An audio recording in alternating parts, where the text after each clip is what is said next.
হলো চলো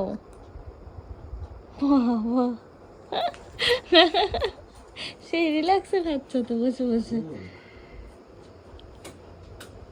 অনেক কিছু নিতে হবে। আমি আবার একবারে উঠবো। অনেক কিছু মানে কি?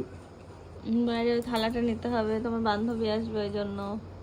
তারপরে আর কি যেন চাবি। ভালো লাগছে না জামাটা। না, ছোট ছোট লাগছে আজকে। অন্য জামা পরে নাও। অন্য জামা আছে আমার? না না, তোমার কি তাই থাকে? হ্যাঁ। চল রেডি, তুই কোথায় কোথায় যাবি? কোথায় কোথায়? ওরে বাবা, একবার কোথায় যাবি? রাস্তায় তো যাই আগে, তারপরে দেখছি কোথায় যাওয়া যায়। সেরকম কোনো প্ল্যান নেই, এমনিই বেরোচ্ছে। কেউ বেরোয় নাকি? AQI কেমন খারাপ জানিস আমাদের এখানে? কত রাখলাম AQI? আজকে দেখিনি, দেখলে আর বেরোতে দেবে না, ওই জন্য। চলো যাই, তো দেখি। রেডি?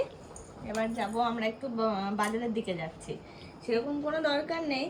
একভাবে বাড়ির মধ্যে মানে ঘরের মধ্যে আটকে থাকতেও তো সবসময় ভালো লাগে না। সেই জন্য অর্পণকে বললাম 5-7 মিনিটের জন্য বাজারে নিয়ে চলো, তারপরে নিচে থাকবো। অর্পণের কাজে তুই বেরিয়ে আটকে আছিস কে বলো? তুই তো ছাড়াই আছিস। আটকানাই তো বলো, তোমরাই বললাম যে হারে ঘুরে ঘুরে বেড়ালাম, সেদিকে আমি পুরো এখন ঘরের মধ্যেই থাকি। সেরকম ভাবে তো বেরোয় না কোথাও।